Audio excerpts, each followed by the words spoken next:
Salut les abonnés, bienvenue sur votre chaîne YouTube Tennis pour votre pronostic du dimanche 16 août 2020. Alors les abonnés, je suis très content de vous retrouver après cette pause de 2-3 jours qui était une pause où tout simplement j'étais indisponible.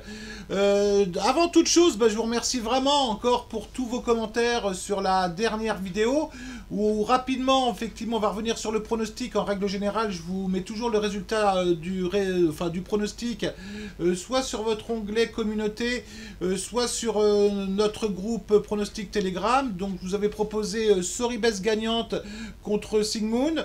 On va pas, voilà, le pronostic a été gagnant, donc on en est très content. Mais vous savez comment je fonctionne, c'est lorsque le pronostic est gagnant, j'en fais pas trop, ça sert à rien, hein, parce que on a toujours tendance à en faire trop sur un pronostic gagnant et puis ne pas en faire suffisamment sur un pronostic perdant. Donc on fait effectivement une bonne semaine, donc on va essayer de continuer comme ça. Puis vous allez me dire, j'ai un rôle assez sympa, moi, parce que lorsque les pronostics passent, j'ai des félicitations de la part de mes abonnés. Et puis quand le pronostic est perdant, j'ai les abonnés qui me disent rien. Donc je trouve que c'est bien, ça veut dire qu'ils sont sportifs. Vous êtes sportifs, je dis pas vous êtes sportifs, vous êtes de bons abonnés.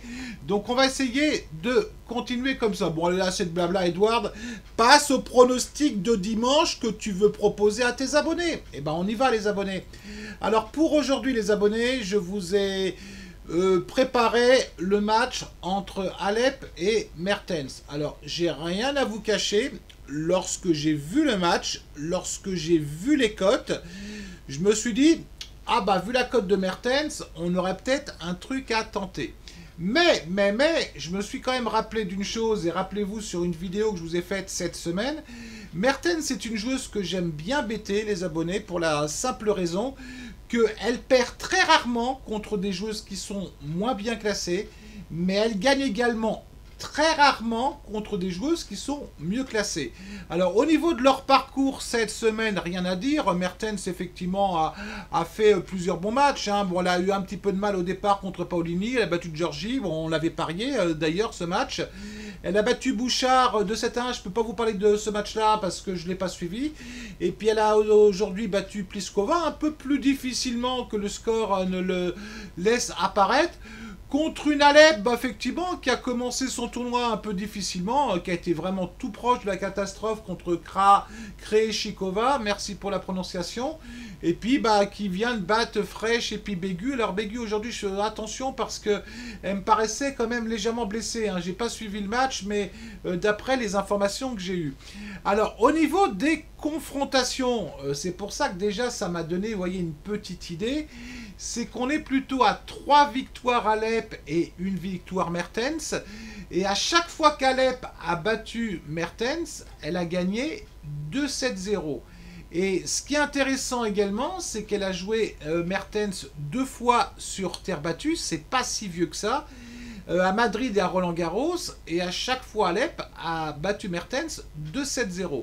Alors vous me voyez venir, je vais plutôt aller sur Alep, mais vous me voyez venir aussi, vous devez vous dire, mais Edouard il va jamais parier une cote à 1,40, c'est pas possible. Eh non, c'est pas possible, donc on va directement les abonner sur le pronostic alternatif que je vais vous proposer, c'est-à-dire que le temps que ça se mette en route, je vais vous proposer les abonnés une victoire d'Alep de 7-1, remboursé 2-7-0, parce que je me dis que Mertens pourrait choper un 7 quand même demain. Alep peut gagner 2-7-0, mais je verrais bien Mertens effectivement choper un 7, mais j'en suis pas sûr. Donc qu'est-ce que j'ai fait? J'ai pris la cote du 2-7-1 sur un confrère book français. Je vais pas pouvoir mettre beaucoup parce que les books français ils m'aiment pas énormément. J'ai pris la cote du 2-7-0 sur un autre book. Après, vous pouvez bien évidemment le prendre sur le même book.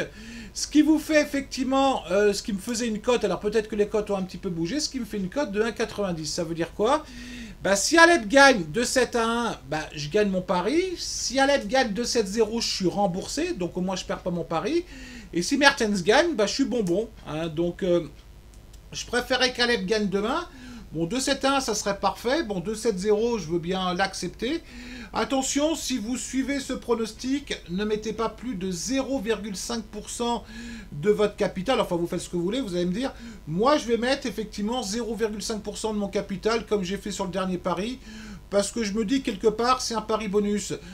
Moi, le conseil que je vous donne, prenez ce pari à une cote minimum d'1,70. Hein. Si vous n'avez pas un 70 de cote, effectivement, je ne vous conseille pas d'aller dessus.